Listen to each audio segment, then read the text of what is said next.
m'approcher un peu. Voilà. Je t'entends, mon cœur. Je sais que t'as encore pas commencé. Presque. Si, ça tourne. Eh ben, t'as pas encore commencé. Tu voulais une chips? Bon alors, aujourd'hui c'était une vidéo que j'avais pas du tout prévu de filmer. À la base, je devais filmer une vidéo sur mon passé d'assistante de magicien. Donc ne vous inquiétez pas, hein, je vais bien faire cette vidéo. Le truc c'est que l'actualité en a décidé autrement. Il s'est passé quelque chose de très grave ces derniers jours. Et du coup ça m'a chamboulé mon planning de vidéo. Parce que voilà, je ressens le besoin de vous en parler. Alors on va pas tourner autour du pot pendant 10 minutes. Aujourd'hui on va parler de Marilyn Manson et de ce qui s'est passé donc il y a 2 jours. Donc là actuellement nous sommes... Donc je sais pas si vous voyez, actuellement on est le 3 février et donc depuis lundi... Ouais, c'est lundi. Evan Rachel Wood, qui est donc l'ex-compagne et même ex-fiancée de Marilyn Manson, sur ses réseaux sociaux a dénoncé son agresseur sexuel, son abuseur, son violeur, et a donc mis un nom sur ce monsieur, et c'est donc Marilyn Manson, donc Brian Hugh Warner. Alors a priori, il y a déjà quelques années en arrière, Evan Rachel Wood avait parlé de ce fameux ex abusif et violent envers elle, mais sans nommer la personne, et c'est donc depuis lundi qu'elle a mis un nom sur ce fameux ex violent. Alors personnellement, moi j'étais pas au courant, je vais vous expliquer pourquoi tout de suite. Alors j'ai vu la fameuse vidéo où elle parle des sévices qu'elle a subis. Moi j'étais pas au courant tout simplement parce qu'en fait Evan Rachel Wood c'est une actrice que je ne suis absolument pas. J'ai jamais regardé de série télé où elle est dedans, je crois que j'ai jamais vu de film où elle est dedans. Et en fait, à l'époque où elle était en couple avec Marilyn Manson, je n'écoutais plus Marilyn Manson et je ne suivais plus l'actualité de Marilyn Manson, mais ça on va en revenir plus tard dans la vidéo. Donc pour moi c'était vraiment une découverte parce que voilà, Evan Rachel Wood c'est une actrice que je ne suis absolument pas son actualité. Déjà de base, il faut savoir que je ne suis pas trop l'actualité des people, tout ce qui est vie privée, gossip, tout ça, sur les people, les acteurs, les chanteurs. J'avoue que je suis pas une addict au gossip et à leur actualité. Moi je suis assez ciblée sur vraiment l'art et ce que ces gens produisent, que ce soit des chansons, des films, des livres, des séries télé, tout ça. Voilà, moi je suis plus axée là-dessus et j'avoue que tout le côté vie privée c'est quelque chose qui ne m'intéresse pas en fait parce que je pars du principe que la vie privée c'est la vie privée. Les gens que j'admire, que j'aime bien, la musique ou leurs films, déjà eux, je sais pas grand chose sur leur vie privée, donc vous vous doutez bien que les gens dont je ne suis pas le travail, leur vie privée, voilà, ça n'existe pas pour moi. Hein. Revenons à nos moutons. Donc lundi, donc voilà, il y a ces accusations qui sont sorties et en même temps, du coup, il y a 4 ou 5 femmes qui ont aussi fait des témoignages en story ou en post Instagram, pareil, en dénonçant Marilyn Manson, en ayant abusé d'elle psychologiquement, physiquement, et j'en passe, voilà, c'était assez difficile à lire, c'est des choses très graves, ce sont des accusations très graves. Il y a des gens qui ont commencé à m'écrire en message privé sur Insta, en mode bah Anna, qu'est-ce que tu en penses ah, et ton tatouage, qu'est-ce que tu vas faire avec ton tatouage? Vous regardez mes vidéos, vous devez le savoir. Marilyn Manson, j'en ai déjà parlé dans quelques-unes de mes vidéos parce que j'ai des albums à lui, j'ai un tatouage de lui et je pense que je vous ai déjà expliqué, mais c'est un artiste que j'écoute depuis très longtemps, depuis... je crois que la première fois que j'ai entendu une chanson de Manson, c'était en 98, donc j'avais 12 ans. Voilà, donc aujourd'hui j'en ai 34, donc voilà, ça remonte. Donc évidemment, depuis le temps que je suis sur les réseaux sociaux et même avant YouTube, voilà, j'ai déjà parlé de Manson dans mes réseaux sociaux. Donc évidemment, les gens savent que c'est un artiste qui m'a fait vibrer il y a des années en arrière. Pareil, on y reviendra plus tard dans la vidéo, je vais vous expliquer tout ça. Donc il y a des gens qui ont commencé à m'écrire et tout, et bien sûr, moi j'étais vraiment choquée par ces témoignages. Donc ça a commencé un peu à me travailler dans la tête, parce que voilà quoi, c'est... comment dire, bouleversant on va dire, enfin oui, c'est, ouais, ça ne me laisse pas de marbre, bien évidemment. ce que ces jeunes femmes ont raconté. Et puis, au départ, j'avais décidé de ne rien dire sur les réseaux, rien sur lui, rien sur les victimes présumées. Encore actuellement, ce sont des victimes présumées. Je dois faire attention aux mots que j'emploie sur YouTube, bien évidemment. J'ai réfléchi à tout ça, et puis ça me pesait énormément. Donc, ce que j'ai fait le lendemain, mardi, j'ai pris mon ordinateur et j'ai commencé à écrire. Parce que faut savoir que moi, parfois, ça me fait du bien de vider mon sac grâce à l'écriture. Des fois, je vide mon sac par la parole et parfois, avant de prendre la parole, j'ai besoin d'écrire. Donc j'ai écrit un texte. Et ce texte, en fait, je l'ai posté sur Facebook hier. Et en fait, après en avoir parlé avec mon chéri, il m'a dit « Mais tu devrais en faire une vidéo, en fait. Pourquoi t'en as pas fait une vidéo pour parler ?» Donc c'est ce qui va se passer aujourd'hui. Je vais m'exprimer à l'oral. En fait, ce que je vais faire, c'est que je vais vous lire ce que j'ai écrit hier. Je vais vous lire mon texte. Et en plus de ça, comme on est à l'oral, je vais un peu plus le détailler et l'agrémenter de commentaires. Bref, on va commencer. Donc désolée, je vais être un peu en mode lecture, donc je vais pas tout le temps regarder la caméra, mais... Depuis hier, il y a un éléphant au milieu de la pièce. Et j'ai beau essayer de penser à autre chose et de me changer les idées, l'éléphant, il est toujours là. Au milieu de la pièce, il prend beaucoup trop de place, alors oui, on va en parler, ça m'aidera à digérer. Cet éléphant, il s'appelle Marilyn Manson. Depuis hier après-midi, j'ai donc appris par les médias, comme beaucoup d'entre vous, que Manson est accusé de viol et d'abus par son ex Evan Rachel Wood, puis 4 ou 5 autres femmes sont venues se greffer à cette déclaration dans la même journée, avec des témoignages tous plus sordides les uns que les autres. Ce nouveau scandale, je ne le vis pas comme les autres affaires MeToo, car cette fois-ci, le bourreau désigné est mon idole d'adolescence. Il n'est plus mon idole depuis des années, plus précisément depuis l'ère Golden Age of Grotesque, mais il a une place très particulière dans ma vie. Enfin, quand je dis « il », je me dois de préciser qu'il s'agit bien du leader, mais aussi du groupe dans sa globalité, Marilyn Manson. Ne l'oublions pas, Marilyn Manson, de base, c'est un groupe.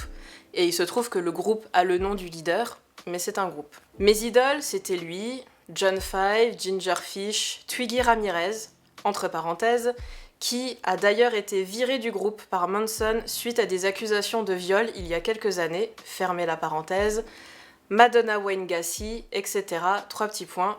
Ces musiciens m'ont fait vibrer avec leur musique. Donc voilà, c'est ce que je disais, c'est qu'en fait, Marilyn Manson, j'étais à fond dedans jusqu'à Golden Age of Grotesque, et c'est là en fait qu'il y a eu un virage musical et un virage artistique, et là j'ai beaucoup moins accroché, et c'est à ce moment-là en fait que j'ai arrêté de l'écouter. À l'époque, il était en couple avec Dita Von Teese, et du coup, voilà, j'ai juste su qu'il avait quitté Dita pour Evan Rachel, et voilà, après je me suis pas plus intéressée que ça à leur couple parce que à cette époque Manson ne m'intéressait plus. Alors, mais revenons à notre éléphant.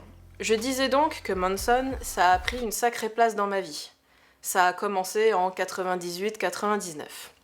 J'irais même jusqu'à dire que ces chansons, les paroles de ces chansons, parenthèse, malgré la violence et le pessimisme qu'on pouvait y trouver, fermez la parenthèse, ces chansons ont sauvé ma vie.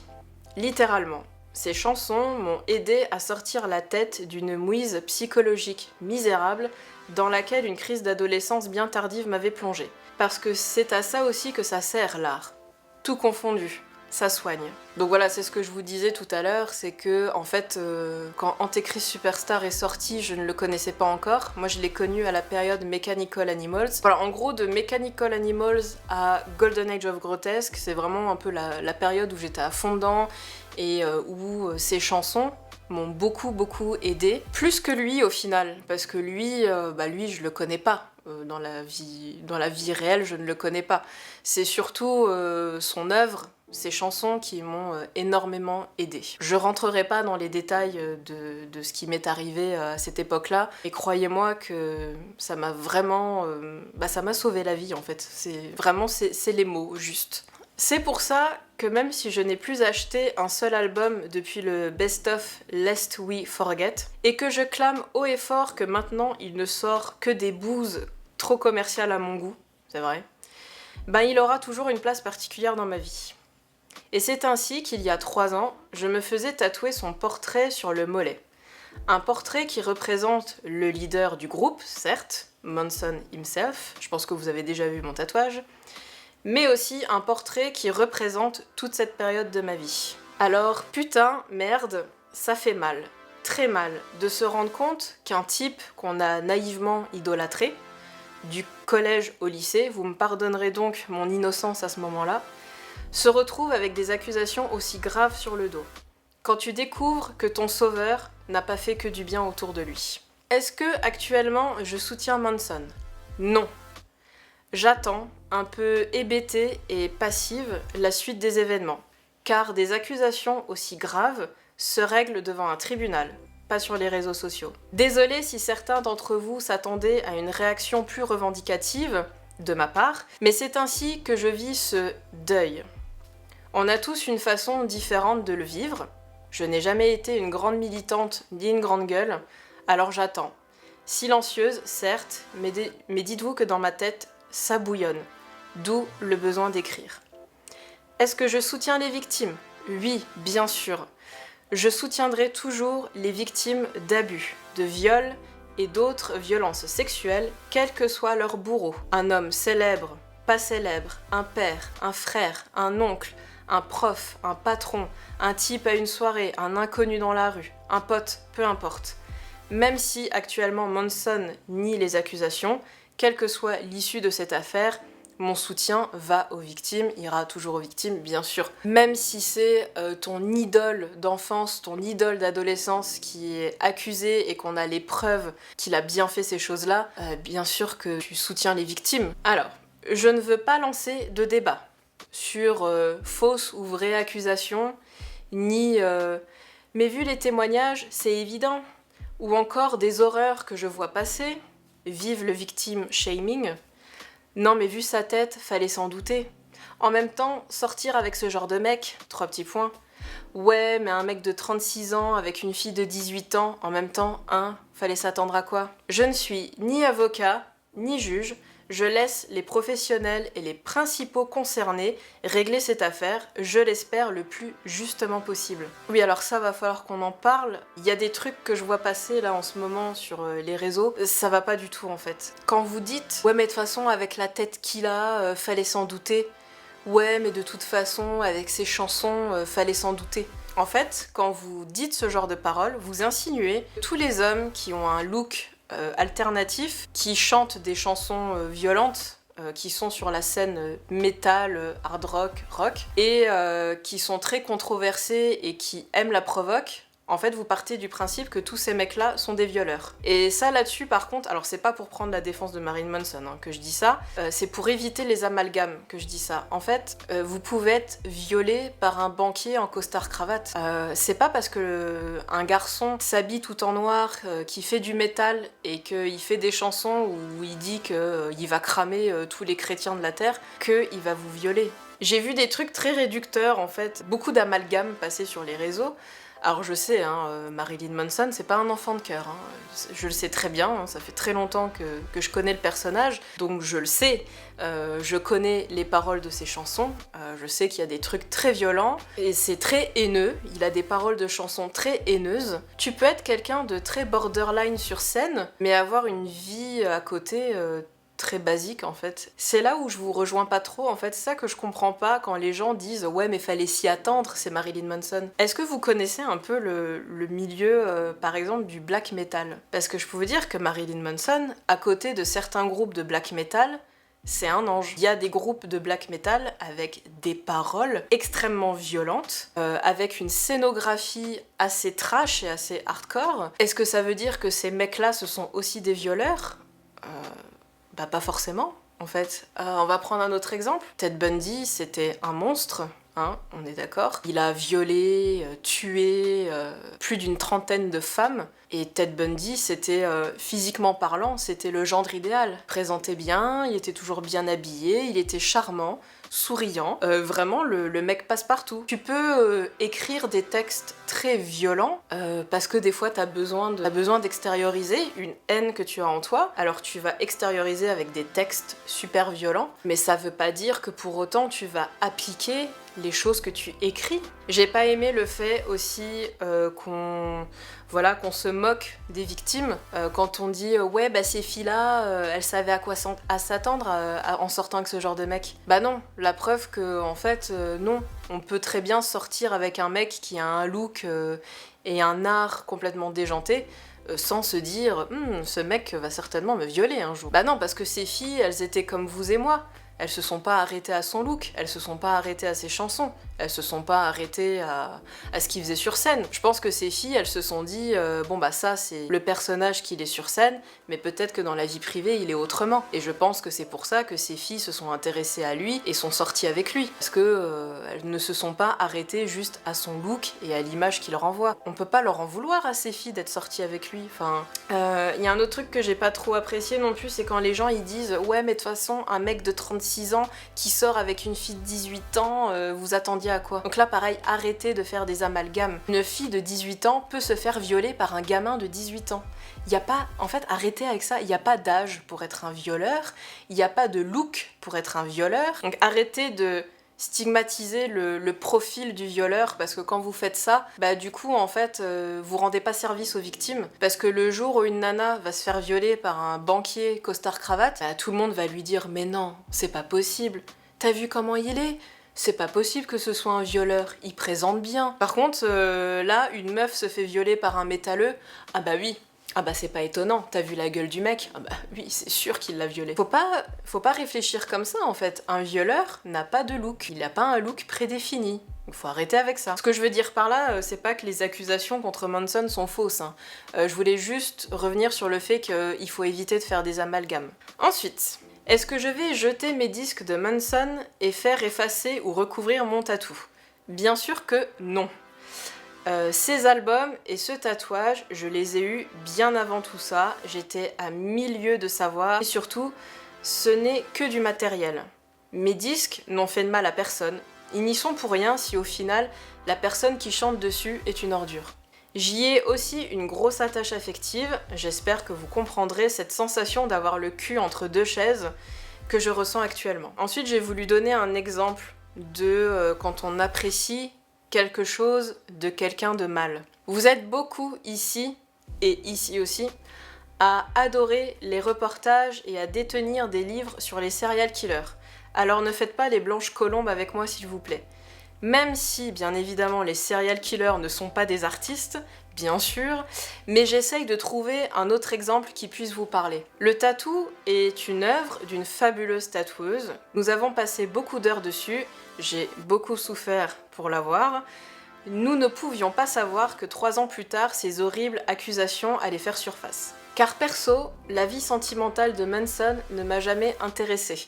Mis à part ses relations avec Rose McGowan et Dita Von Teese, mais le reste, je m'en suis toujours contrebalancée. Et encore, hein, j'ai survolé parce que c'est pour vous dire, je me suis jamais non plus intéressée précisément à ce qui se passait entre Dita et Rose avec lui. Hein. Alors oui, peut-être que certains d'entre vous ne sont pas étonnés de ces accusations, mais moi, je tombe de haut, je ne l'avais pas vu venir. Vous avez le droit de penser que je suis conne et naïve, je ne vous en voudrais pas. Même si je trouve ça très réducteur, le raccourci, c'est un artiste controversé et provocateur, donc c'est forcément une personne problématique. Voilà, c'est ce que je vous disais juste avant. Les artistes controversés et provocateurs, il y en a beaucoup sur Terre, et je peux vous garantir qu'il y en a qui sont encore plus trash que Marilyn Manson, pour autant ça ne fait pas d'eux des violeurs. En ce qui concerne la question de l'œuvre matérielle, que la personne qui ne s'est jamais ambiancée sur le son ou émerveillée devant le film d'une personne problématique me jette la première pierre. Par exemple, Polanski. Je ne le soutiens pas, je n'irai pas payer une place de ciné pour voir son dernier film, mais je dois avouer que La 9e porte est un film que j'apprécie beaucoup et qu'à l'époque, j'ai découvert sans connaître ces histoires de viol. Cela fait-il de moi une connasse qui soutient un pédophile? Je ne pense pas. On ne sépare pas l'homme de l'artiste, mais peut-on séparer l'œuvre de l'homme au final? Qui sait? peut-être que parmi vous, certains apprécient, que dis-je, adorent, idolâtrent une œuvre sans savoir que son auteur est une ordure, un violeur, un pédophile. Je ne vous souhaite pas de découvrir ça sur une de vos idoles de jeunesse un jour en tout cas. Croyez-moi, la chute est rude. Alors, ça aussi, je voulais réagir là-dessus parce qu'en fait, il y a eu des gens un peu sur les réseaux qui ont un peu retourné leur veste. C'est-à-dire qu'il y a des anciens fans de Manson qui se mettent à dire mais de toute façon, ça fait des années qu'on le sait qu'il était comme ça. On sait très bien que c'était un psychopathe, un sociopathe. On s'en doutait très bien, on n'est pas étonné. Alors, je vais peut-être passer pour une conne, mais alors moi personnellement, étant donné que je me suis jamais trop intéressée à sa vie privée et que je suis humaine, je peux pas lire toutes les interviews du monde entier de lui, je ne peux pas me rendre à tous ses concerts, donc je ne sais pas ce qu'il a pu dire en concert, en live, au micro, hein, parler entre deux chansons, comme beaucoup d'artistes le font, mais en fait, accepter qu'il y ait des gens comme moi qui ne peuvent pas tout savoir. Et je trouve que c'est trop facile comme ça de retourner sa veste et de dire non mais on était déjà au courant en fait. Parce que je peux vous dire que ça fait des années que je suis sur Facebook, sur Instagram, ça fait des années que je partage des chansons de lui, des photos de lui. Personne n'est jamais venu me dire en message privé ou en commentaire meuf, le truc que tu viens de partager là, bah, c'est un peu problématique parce que Manson, il a dit ça, il a fait ça, c'est un mec problématique, tu devrais te renseigner. Personne n'est jamais venu me dire ça. Et aujourd'hui, tout le monde est au courant qu'il était problématique. Un miracle. Tout d'un coup, vous avez la science infuse et vous savez tout sur tout. Alors moi, personnellement, vraiment, j'étais pas au courant. Voilà, parce que tout simplement, moi, je me suis surtout intéressée à son univers, à sa musique et un peu, comment dire, à l'univers visuel. Les looks, les photos, les clips. Pour le reste, bah non, en fait, je peux pas savoir non plus tout ce qu'il dit à la minute à l'autre bout du monde, quoi. Enfin, c'est pas mon voisin, c'est pas mon mec, c'est pas... Je peux pas savoir, je peux pas tout savoir.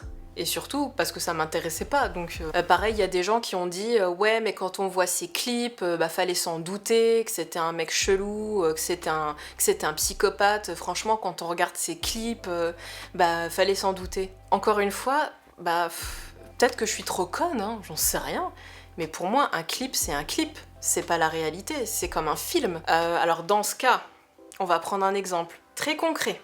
Gaspard Noé. Gaspard Noé a réalisé le film Irréversible. Dans le film Irréversible, il y a une scène de viol absolument très dure à regarder et surtout qui est très réelle. C'est pour ça qu'elle est très dure à regarder. Alors est-ce que ça veut dire que puisque Gaspard Noé a fait une scène de viol dans un de ses films, est-ce que ça veut dire que c'est un violeur? Gaspard Noé fait des films très violents. Est-ce que du coup ça veut dire que dans la vie privée il est violent? Bah pas forcément. Encore une fois là, ce truc de oui il a fait des clips violents alors il est violent. Bah non, bah désolé, moi je partais du principe que c'était juste des clips et que c'était pas forcément la réalité. Donc du coup bah oui en effet je fais partie de ces gens qui tombent de haut et peut-être que certains d'entre vous vont penser que je suis conne et que j'aurais dû voir les choses venir. Bah non, désolé, j'ai pas vu les choses venir. Donc voilà.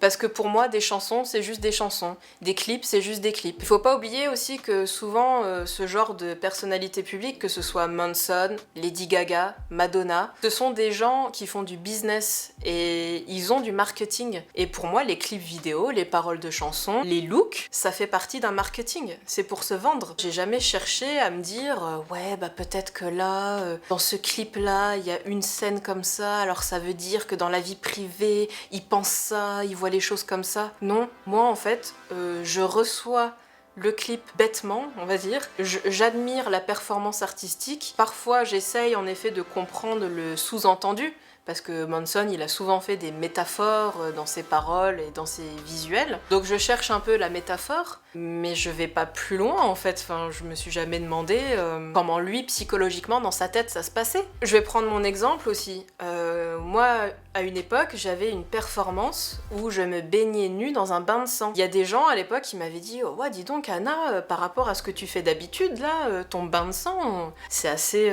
trash quand même. » Enfin, voilà, il y a des gens que ça avait choqué, mais c'est pas pour autant que dans la vraie vie, je vais égorger des gens pour prendre des bains de sang. Enfin, c'est une performance, c'est pas la réalité. Alors, oui, désolée, je n'ai pas vu les choses venir par rapport à lui, parce que moi j'avais vraiment un regard purement artistique sur son travail, et peut-être que je suis passée à côté de quelque chose, tout à fait, mais je n'ai pas su déceler ces choses-là. Très certainement, peut-être qu'il a eu des déclarations en interview ou en concert qui étaient problématiques, mais malheureusement, bah moi je suis passée à côté. Donc désolée, je ne peux pas tout savoir, hein.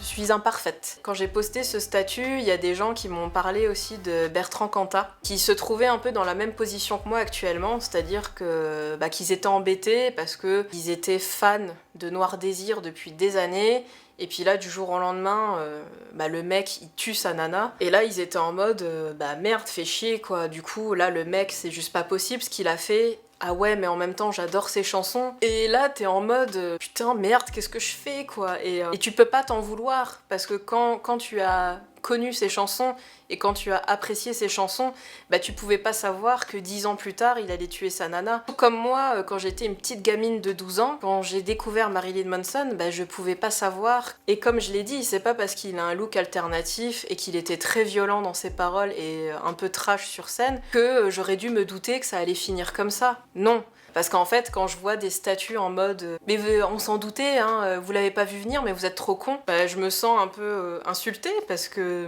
non, je l'avais pas vu venir en fait. Et alors que je pense pas avoir fait quelque chose de mal, mais bon, bref, je continue. Bien sûr, ma peine, c'est du pipi de chat comparé à la souffrance que vivent les victimes d'abus sexuels. Mais j'avais besoin de vous en faire part pour que vous puissiez comprendre aussi mon silence face à cette affaire, ainsi que ma déception, ma colère. C'est peut-être horrible ce que je vais dire, mais j'aurais préféré qu'on m'annonce que Manson était mort plutôt qu'un violeur présumé. Au final, coupable ou pas, ça ne va pas beaucoup changer pour moi, car je n'achète déjà plus depuis un moment les albums de Manson. Je continuerai à écouter les vieilles chansons et à regarder les vieilles photos d'une époque révolue depuis longtemps. Et si on fait chier avec mon tatouage, je dirais que c'est Boy George. Alors j'ai dit ça parce qu'en fait une fois il y avait un couple qui était venu vers moi et en fait ils étaient en train de se disputer parce que sa femme elle disait que c'était Marilyn Manson et son mec il disait que c'était Boy George. Donc en fait ils étaient en mode oui depuis tout à l'heure on n'est pas d'accord, c'est Marilyn Manson ou Boy George. Je finirai sur ces mots, que justice soit faite. Voilà, ça c'était la fin de mon statut. Je pense que la conclusion est assez explicite. En effet, que justice soit faite. L'affaire va pas se régler sur les réseaux sociaux. À un moment donné, il va falloir que vraiment des professionnels prennent la chose en main. C'est bien d'être des social justice warriors sur les réseaux, mais ça fera pas avancer les choses. Ça sera vraiment les avocats et voilà, comment eux ils vont s'arranger entre eux qui fera avancer les choses. C'est très simple, soit ça va être de l'arrangement à l'amiable avec des excuses et un gros chèque à la clé, je pense, pour boucler l'histoire, soit ça ira devant un tribunal et qui sait, peut-être que d'ici quelques mois on verra Marilyn Manson en prison ou pas, on sait pas, peut-être qu'il sera acquitté, j'en sais rien. L'argument de... Alors pareil, ça c'est pas pour prendre sa défense à lui, hein, c'est par rapport aux amalgames que vous pouvez faire. J'ai lu sur les réseaux des gens qui ont écrit « Ouais mais il y a tellement de femmes qui l'ont dénoncé, c'est que c'est vrai ». Malheureusement, dans la vraie vie, ça se passe pas comme ça. Même s'il y a 10, 15, 20 personnes qui ont le même témoignage, malheureusement, si on n'a pas de preuves concrètes, on peut pas condamner une personne. En fait, il y a ce qu'on appelle la présomption d'innocence. Après, moi, de ce que j'en pense, vu les témoignages et vu la tripotée de témoignages, je me doute bien que il y a un problème, hein, il y a une couille dans le potage. Hein. J'en ai conscience, hein, c'est pas parce que c'est mon idole d'adolescence que je vais prendre sa défense, hein, clairement pas. Mais ce que je voulais soulever grâce à cette affaire, à cause de cette affaire, c'est un peu les amalgames que parfois vous pouvez faire sur ce genre d'affaires.